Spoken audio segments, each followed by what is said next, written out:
அபிராமி அந்தாதி 15 ஸ்லோகம் வரை நம்ம பார்த்தோம். அம்பாளுடைய அனுகிரகத்துக்காக பல கோடி புண்ணியங்கள் தபசுகள் எல்லாம் செய்துட்டு சுகந்திகள் பூமியில் இருக்கும்போது அவளை கிடைக்கக்கூடிய எல்லா சௌபாகியங்களும் மாத்திரமல்ல, எல்லாராலும் பகுமானிக்கப்பட்ட தேவன்மாருடைய பதவியும் ഒരിക്കലും നശിക്കാത്ത എന്നേക്കും ഇരിക്കപ്പെട്ട നിരന്തരமாக இருக்கப்பட்ட மோட்ச சாம்ராஜ்யம் அல்லவா தேவி நீ அவளுக்கு கொடுக்கிறாய் அப்படின்னு பைங்கிளியே அப்படின்னு சொல்லி நிறுத்தினார். 16வது ஸ்லோகம்.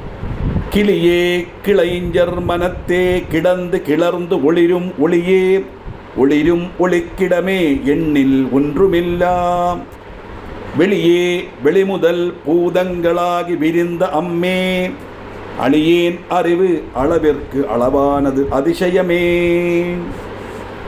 கிளியே பஞ்சவர்ண கிளி போல அது மனோகரமாக இருக்கப்பட்டவளை அழகு ஸ்வரூபம் வர்ணிக்கிறார். அம்பாளுடைய ஸ்வரூபத்தை மனசில் நான் நினைச்சுன்னு பார்க்குறார். பஞ்சவர்ண கிளி மாதிரி இருக்கப்பட்ட அழகானவளே, அது மட்டுமா சகல ஜீவஜாலங்களுடைய மனசில் ஜோதிஷா பிரகாசிக்கப்பட்டவள். கிளைஞர் மனத்தே கிடந்து கிளர்ந்து ஒளிரும் ஒளியே. எல்லா ஜீவஜாலங்களுக்குள்ளேயும் இருக்கிறது ஈஸ்வர ஸ்வரூபந்தான். ஈஸ்வர சர்வபூதான ஹிருதேஷ அர்ஜுன திஷ்டதின்னு கீதாச்சாரியோட வாக்கு இருக்கு இல்லையா? அதே மாதிரி சகல ஜீவஜாலங்களுடைய எல்லா உயிரினங்களுடைய மனசில் ஜோதிஷா பிரகாசித்து கொண்டிருக்கலாம். அது மட்டுமல்ல, ஒளிரும் ஒளிக்கிடமே, எல்லா பிரகாச வஸ்துக்களுக்கும் பிரகாசமாக இருக்கப்பட்டவள். சூரியன் பிரகாசிக்கிறது தேவியினுடைய பிரகாசத்தினால தான். தேவினா பிரம்மம் அப்படி நினச்சிக்கணும். அபிராமி அந்தாதி ஆனத்தினால தேவின்னு சொல்கிறோம். அந்த பிரம்மத்தினுடைய அனுகிற பிரகாசம்தான் சூரியனுடைய பிரகாசமாக நமக்கு தெரிகிறது. அப்படி ஏதெல்லாம் வஸ்துக்கள் பிரகாசிக்கிறதோ அந்த பிரகாசிக்கப்பட்ட வஸ்துக்களுக்கெல்லாம் பிரகாசமாக இருக்கக்கூடியவள். ஆனால் நினச்சி பார்த்தாலோ இதொன்னும் அல்லாமல் எல்லாம் கடந்து சிதாகாச ரூபணியாக இருக்கப்பட்டவள் தேவி. இப்படி பஞ்சவர்ண கிளி அது மனோகரமானவள், எல்லா ஜீவஜாங்களுடைய மனசில் இருக்கப்பவள், ஜோதிஷா இருக்கப்பட்டவள், பிரகாசவத்தில் பிரகாசம் கொடுக்கப்பட்டவள் எல்லாம் சொன்னாலும் கொஞ்சம் சிந்திச்சு பார்த்தா நினைச்சு பார்த்தா இதொன்னும் அல்ல. பின்னையும் சிதாகாச ரூபணியாக இருக்கப்பட்டவள், எங்கும் நிறைஞ்சிருக்கப்பட்டவள். வெளியே வெளி முதல் பூதங்களாகி விரிந்த அம்மே. எப்படி இருக்கா? ஆகாசாதி பஞ்சபூதங்களாக மட்டும் அல்லாமல் இந்த பிரபஞ்சம் முழு நிறைஞ்சு நிற்கப்பட்டவள் நீ. ஆகாசாதி பஞ்சபூதங்கள்னா நிலம், நீர், நெருப்பு, காற்று, ஆகாயம். அதான் பூமி, ஜலம், அக்னி, வாயு, ஆகாசம். ഈ പഞ്ചഭൂതങ്ങളാക്കും എല്ലാ വസ്തുക്കളും ഉണ്ടാക്കുന്നത്. நம்ம ശരീരமும் சரி, நம்ம காணப்பட்ட எல்லா வஸ்துக்களும் சரி, பூமியிலுள்ள வஸ்துக்களெல்லாம் இந்த பஞ்சபூதங்களுடைய சேர்க்கையினால தான் வரும். நிலம், நீர், நெருப்பு, காற்று, ஆகாயம். பூமி, ஜலம், அக்னி, வாயு, ஆகாசம். இப்படி பஞ்சபூதங்களாய் பரிணமிச்சு மாறி எங்கும் நிறைஞ்சு நிற்கப்பட்ட நீ அழியேன் அறிவு அளவிற்கு. அப்படி எங்கும் நிறைஞ்சிருக்கப்பட்ட வண்ணி. ஆனால் என்னுடைய அறிவோ ரொம்ப குறுகின அறிவு, அல்ப புத்தி என்னுடைய. அப்படி எங்கும் நிறைஞ்சிருக்கப்பட்ட தேவியான நீ அல்ப புத்தியுள்ள என்னுடைய அறிவுக்குள்ள வந்து ஒதுங்கி இருக்கையே அது அதிசயம்தான் அப்படிங்கிறார். அழியேன் அறிவு அளவிற்கு அளவானது. என்னுடைய புத்திக்கு என்ன அளவுண்டோ அந்த அளவுக்கு தகுந்த மாதிரி அதுக்குள்ளே வந்து இருந்து உன்னை பற்றி நான் ஸ்தோத்திரம் பண்ணுறேனே, என்னை சொல்ல வைக்கிறே, இது பெரிய அதிசயம்தான். ஏன்னா எங்கும் நிறைஞ்சிருக்கிற பரம்பொருள் நீ, சிதாகாச ரூபிணி. அப்படி இருக்கப்பட்ட நீ சின்ன அல்ப புத்தியான என்னுடைய மனசில் என் மனசு இருக்குமோ அந்த மனசுக்குள்ளே வந்து ஒதுங்கி இருந்து நீ அனுகிரகம் பண்ணுறியே, அது அற்புதம்தான் அப்படிங்கிற. ஈஸ்வர ஸ்வரூபம் எங்கும் நிறைஞ்சிருக்கு. அதுக்கு 3 எக்ஸாம்பிள் உண்டு. நான் எல்லா கிளாஸ்லையும் சொல்லப்பட்டது தான். எப்படி தெரிஞ்சுக்கலாம் பிரபஞ்சம் முழுவன் நிறைஞ்சிருக்கிறது ஈஸ்வர ஸ்வரூபம்னு கேட்டால், ஒரு மண்குடம், அந்த மண்குடத்தை எடுத்து காணிச்சுட்டு அதில் மண் இல்லாத ஒரு இடத்த காட்ட சொன்ன முடியுமா நம்மால்? மண் இல்லாத ஒரு இடம் மண்குடத்தில் கிடையாது. அது மாதிரி ஒரு ஆபரணம், குண்டலம், வளை, மாலை எது வேணா இருக்கட்டும், சொர்ணம் இல்லாத ஒரு இடத்த காட்ட முடியாது. ஏன்னா குண்டலம் முழுவன் சொர்ணம் நிறைஞ்சிருக்கு. அது மாதிரி வஸ்திரம், நூல் இல்லாத ஒரு இடத்த காட்ட முடியாது. அப்படி முண்டில் நூலும் குண்டலத்தில் சொர்ணமும் குடத்தில் மண்ணும் எப்படி நிறைஞ்சிருக்கோ அப்படி இந்த பிரபஞ்சம் முழுவதும் நிறைஞ்சிருக்கக்கூடியது ஈஸ்வர ஸ்வரூபம். அப்படி எங்கும் நிறைஞ்சிருக்கிற பரம சுரூபமான சிதாகாச ரூபணியாக இருக்கப்பட்ட தேவி என்னுடைய சின்ன மனசு, அல்ப புத்தி உள்ள என்னுடைய மனசுக்குள்ளே வந்து குடியிருந்து எனக்கு அனுகிரகம் பண்ணுறாளே, அது அற்புதம்தான் அப்படிங்கிறது பக்தன் மேலா தேவிக்கு காட்டப்பட்ட கருணைன்னு அர்த்தம். அதைத்தான் வர்ணிக்கிறார் அங்கே அபிராம பட்டர்.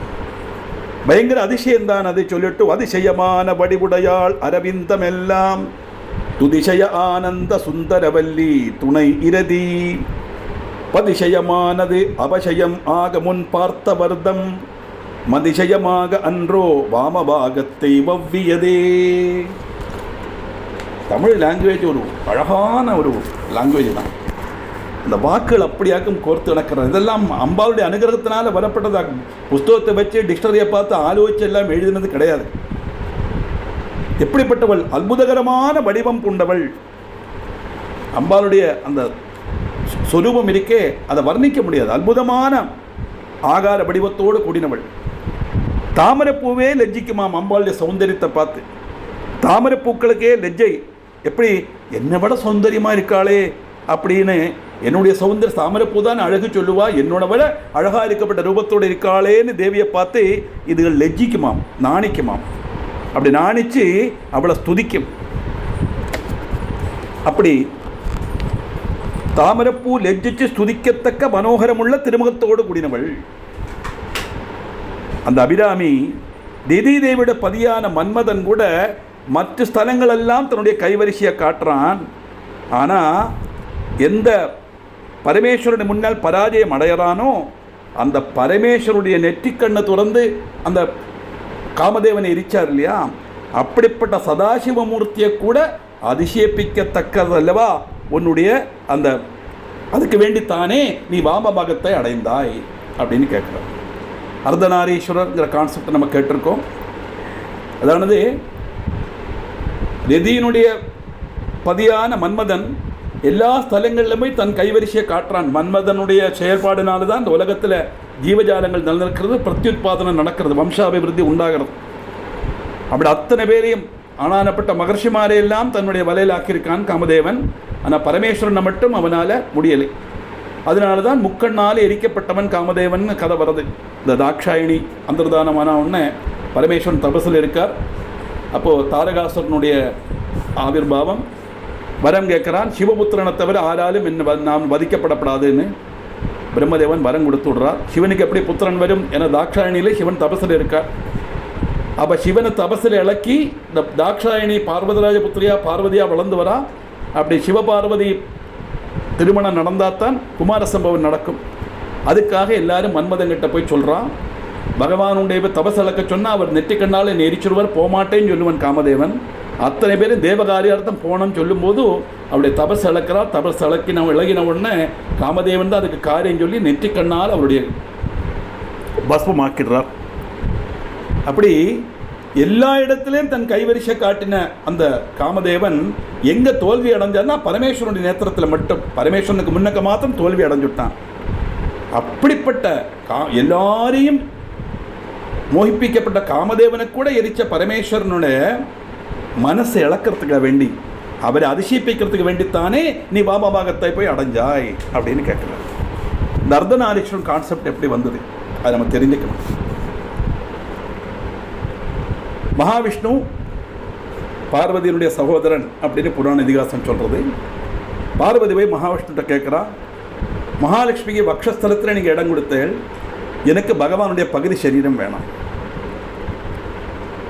உடனே மகாவிஷ்ணு சொல்லுவார், என்னம்மா அது சின்ன ஆசைனா பரவாயில்ல, இது கொள்ள ஆசை இல்லவா?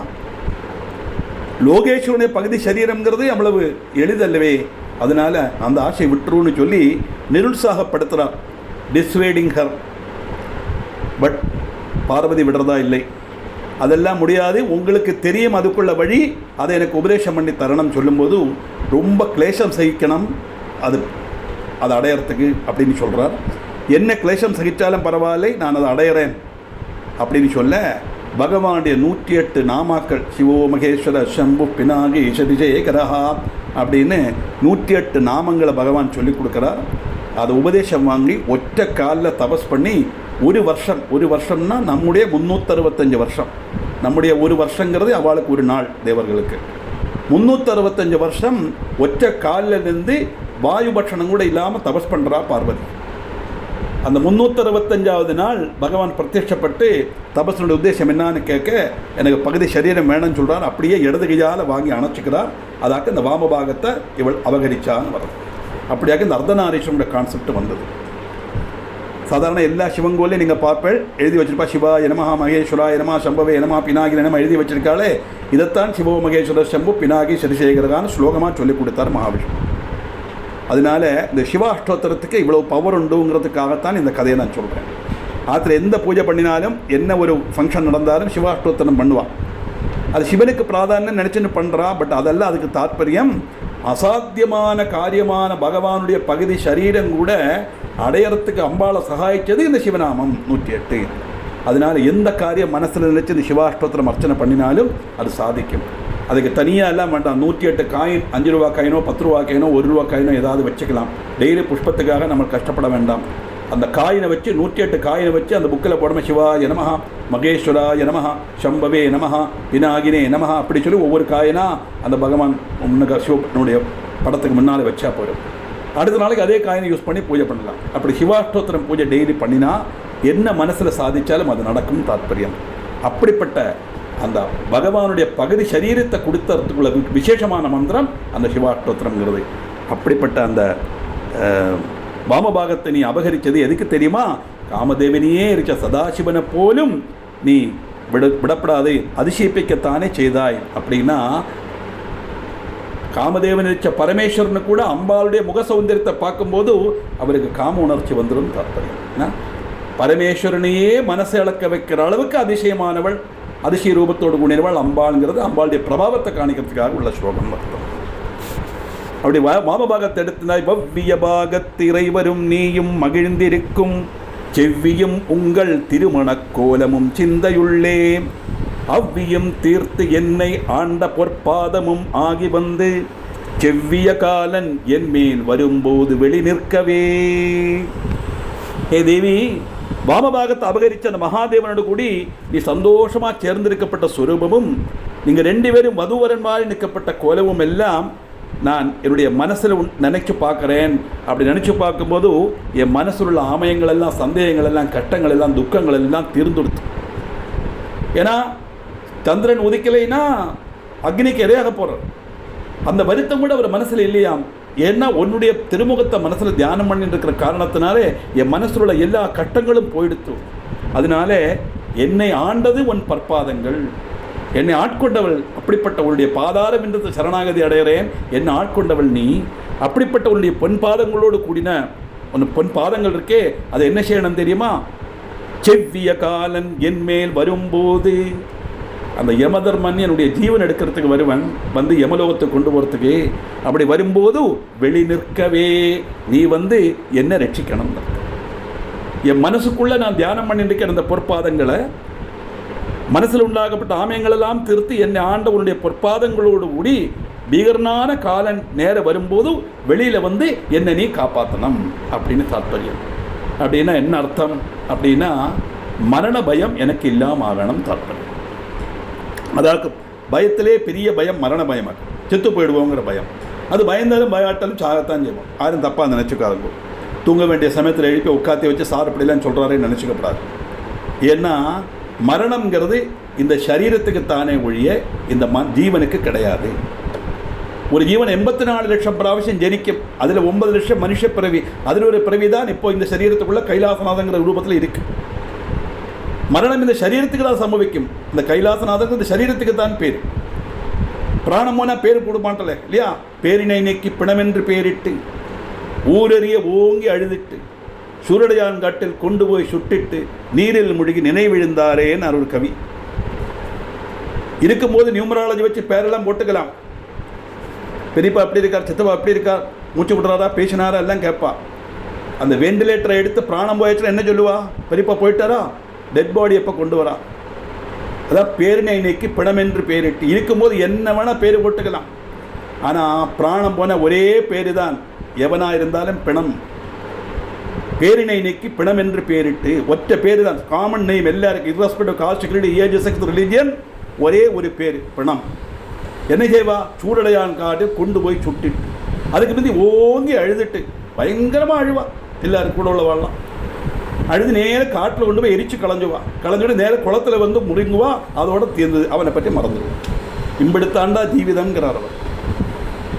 அதனால இந்த மரணங்கிறது சரீரத்துக்குத்தான். நம்ம ஜீவனுக்கு கிடையாது. அதனால் அந்த மரண சமயத்தில் உன்னுடைய பொற்பாதங்களை நான் மனசில் நினைச்சுட்டா நீ முன்னக்க நிற்பாய். அப்போ எனக்கு அந்த மரணமயம் இல்லாமகும் தாற்பயம்.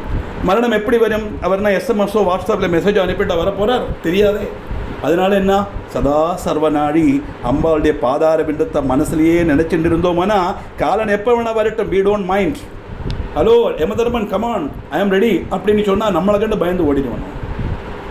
எந்த நேரத்திலையும் மரணம் சம்பவிக்கலாம். அந்த மரணம் சம்பவிக்கிற சமயத்தில் ஈஸ்வர விசாரத்தோடு இருந்தோமானா நிச்சயம் இதுக்கப்புறம் கிடைக்கப்பட்ட ஜென்மம் நல்ல ஜென்மமாக இருக்கும். இல்லை இந்த ஜென்மத்திலே நமக்கு எல்லாம் கழிஞ்சு எல்லா ஆசையும் போகப்பட்ட ஒரு ஜீவனாக இருந்தால் அதுக்கு மோட்சமும் கிடைக்கும். 2 ஆப்ஷன் உண்டு. ஒன்றே புனர்ஜென்மம், இல்லையானா மோட்சம். புனர்ஜென்மம் உண்டானா நிச்சயமாக இதை விட நல்ல ஜென்மம் தான் கிடைக்கும், சந்தேகமே இல்லை.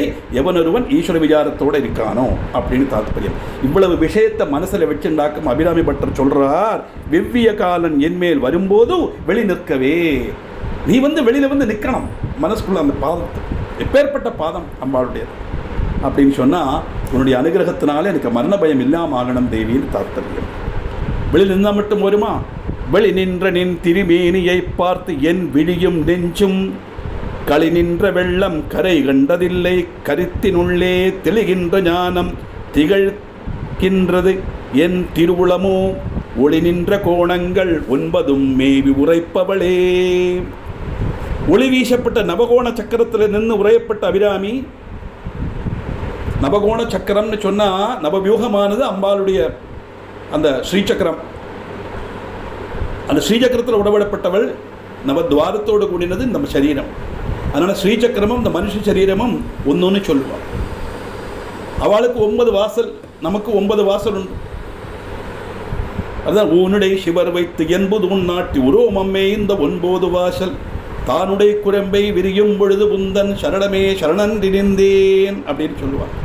ஊனுடை சுவரை வைத்து அந்த உரம்ப சுவராக வச்சு உரோமம் மேந்து ரோமம் மேந்த கூரையை வச்சு 9 வாசல், 2 கண்ணு 2 காது 2 மூக்கு 1 வாய், 2 2 4 2 6 1 7, மூத்திரத்வாரம் மலத்வாரம் 8 9, அப்படி நவத்வாரத்தை வச்சு உண்டாக்கின வீடு. இந்த வீட்டுக்குள்ளே தாமசிக்கப்பட்டவன் ஒருத்தன் இருக்கானே, அவன் வெளியேறும்போது பகவானே உன்னுடைய பாதார பிண்டத்தை நான் சரணடையணும், அதுக்குள்ள பாக்கியத்தை கொடுன்னு தாற்பயம். அதனால நவகோண சக்கரத்தை நிறைஞ்சு உரையப்பட்ட அபிராமி, நீ வெளிவந்து நின்ன உன்னுடைய திவ்ய கலேபரம் பார்க்கறதுக்கு எனக்கு சாதிச்சது. அது எப்படி? கண்ணிலேயும் கரளிலேயும் நெஞ்சிலேயும் நான் வச்சு அதை ஆராதிக்கிறேன். நிறைஞ்ச சந்தோஷத்தை கொடுக்கப்பட்ட அந்த உன்னுடைய அந்த காட்சி. அப்படிப்பட்ட உன்னுடைய சுரூபத்தை மனசில் நினைக்கும் போது எனக்கு வரப்பட்ட சந்தோஷம் இருக்கே, கரகாண முடியாத ஒரு கடலாக்கம். அப்படி கரகாண முடியாத என்னுடைய சிந்தையில ஞானம் தெளிஞ்சு பிரகாசிக்கிறதாம். எப்படி? இப்படி மனோகரமான அனுகிரகம் வர்ஷிக்கிறதுக்கு வேண்டி எழுநல்ல காரணம் உன்னுடைய திருவள்ளத்தில் இந்த உனக்கு திருவள்ளத்தில் தோணுது தயை அப்படின்னு தான் அப்படின்னு நான் நினைக்கிறேன். என்ன காரணத்தினால தோணித்துன்னு தெரியலை. கரகாண முடியாத அந்த சந்தோஷ வெள்ளத்தில் நான் ஆராடுறேனே, அப்படிப்பட்ட ஆராடி இருக்கும்போது என்னுடைய மனசில் ஞானம் திகழ்ந்து வருது. அந்த ஞானம் திகழ்ந்து வரத்துக்கு காரணம் உன்னுடைய திருவுள்ளம், உன்னுடைய கருணை. அந்த கருணை எப்படி வந்ததுன்னு எனக்கு தெரியலை. என் மேலே உனி கருணை காணிச்சியே எப்படி வந்ததுன்னா அந்த அளவுக்கு அதிசயிக்கிறார். அப்படிப்பட்ட ஏ தேவி உன்னை நான் ஸ்தோத்திரம் பண்ணுறேன்னாக்க அதில் வர்றது. அப்படி உரைபவளே, உரைகின்ற நின் திருக்கோயில் நின் கேள்வி ஒரு பக்கமோ, கேழ்வர் ஒரு பக்கமோ, உரைகின்ற நின் திருக்கோயில் நின் கேழ்வர் ஒரு பக்கமோ, அறைகின்ற நான் மறையின் அடியோ முடியோ அமுதம், நிறைகின்ற வெண் திங்களோ கஞ்சமோ எந்தன் நெஞ்சகமோ, மறைகின்ற வாரிதியோ புருணாஜலமங்களையே. அஜலம் ந பர்வதம், பூரணாச்சலம். பூரணாச்சல மங்களைனா அஜலபுத்திரியான பூர்ணமங்கள ஸ்வரூபிணி. பர்வதராஜ புத்திரி இல்லையா பார்வதி, மங்களஸ்வரூபிணி. ஏ தேவி, நீ வசிக்கப்பட்ட கேகம், உன்னுடைய ஸ்தலம் இருக்கே, உன்னுடைய வாசஸ்தலம், உன்னுடைய பதியான பரமேஸ்வரன் ஒரு பாகமா, இல்லை உன்னுடைய மகத்துவம் பெரும்பர காட்டி வாழ்த்தப்பட்ட 4 வேதங்களுடைய மூலஸ்தானமா, அதுமல்ல அந்த வேதத்துக்கு அந்தர்காதியாக இருக்கப்பட்ட வேதத்தினுடைய சாரமாக இருக்கப்பட்ட உபனிஷத்தா, அமிர்தம் நிறைக்கப்பட்ட வெண்திங்களா, இல்லை மகரந்தம் பொழிக்கப்பட்ட செந்தாமரையா, இல்லை என்னுடைய நெஞ்சமா? அதுமல்ல, தன்னில் வந்து பதிக்கப்பட்ட திரவியங்கள் மறைஞ்சு போகிற விதம் அகாதமாக இருக்கப்பட்ட மகா சாகரமா தெரியலையே அப்படிங்கிற. உன்னுடைய வாசஸ்தலம் எதாக்கும்? பரமேஸ்வரன் ஒரு பாகமா, இல்லை உன்னுடைய மகத்துவம் வெளியில் காட்டப்பட்ட 4 வேதங்களுடைய ஸ்தானமா, இல்லை வேதங்களுடைய சாரமான உபனிஷத்தா, இல்லை என்னுடைய மனசா, வெண்திங்களா, செந்தாமரையா, இல்லை உன்னுடைய எல்லாத்தையும் உனக்குள்ள ஆக்கி நீ சம்ரட்சிக்கிறையே அப்படிப்பட்ட அகாதமாக இருக்கப்பட்ட மகா சாகரமா என்னது எனக்கு சொல்ல தெரியலை அப்படிங்கிற. அதானது அம்பாளுடைய வாசஸ்தலம் எங்கே இம்பிடுத்தான்னு சொல்ல நம்மால முடியாதுன்னு தாற்பயம். அம்பாளுடைய பிரபாவத்தை வர்ணிக்க நம்மால முடியாது. அதனால தான் ஆதிசங்கரர் அந்த சவுந்தரில் சொல்லும்போது பிரதீபஜ்வாலாபிகி திவிசகர நீராஜன விதிகி சுதாசூதை சந்திரோபலஜலவே ரக்கவஜனா அப்படின்னு சொன்னார் இல்லையா. உன்னுடைய அனுகிரகத்தினால நான் சௌந்தர்யகரி பூரா சுலோகம் பூரா நிர்ஜிச்சேன். அது எப்படி இருக்கு தெரியுமா? உன்னுடைய அனுகிரகத்தினால நீ கொடுத்த வாக்குனால உன்னையே வாழ்த்துறது சூரியனுக்கு நேர கரதீபம் கட்டுற மாதிரி. சூரிய பிரகாசத்துக்கு முன்னாடி ஒரு விளக்கு கொளுத்தி காணிச்சா எப்படி இருக்கும்? சூரியனோட பிரகாசம் இருந்த விளக்கு ஒன்றுமே இல்லை. அதே மாதிரி சந்திரனுடைய நிலாவெடுத்து சந்திரனுக்கே அர்க்கியம் பண்ணுறேன்னு சொன்னால் என்ன அர்த்தம்? சமுத்திர ஜலம் நீராவியாக வந்து மேலே போய் மழையாக பொழியறது. அந்த மழை வெள்ளத்தை எடுத்து நான் சமுத்திரத்துக்கு தர்ப்பணம் பண்ணுறேன்னு சொன்னால் என்ன அர்த்தம்? அதுபோல் இருக்கு, உன்னுடைய அனுகிரகத்தினால கிடைச்ச வாக்குனால உன்னை ஸ்துதிச்சு உன்னுக்கு சமர்ப்பிக்கிறேன் அப்படின்னு அதில் வர்ணிக்கிறார் அவர். காரணம், மனுஷ வாக்குனால சொல்ல முடியாது. மனோவாச்சாம கோச்சரம் அம்பாளுடைய பிரபாவம் அர்த்தம்.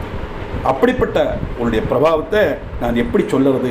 எங்கே இருக்கு அவளுடைய வாசஸ்தலம் என்னான்னு என்னால் எப்படி சொல்ல முடியும் அப்படின்னு அம்பாளுடைய பிரபாவத்தை வர்ணித்து நிறுத்துகிறார் 20 ஸ்லோகத்தில்.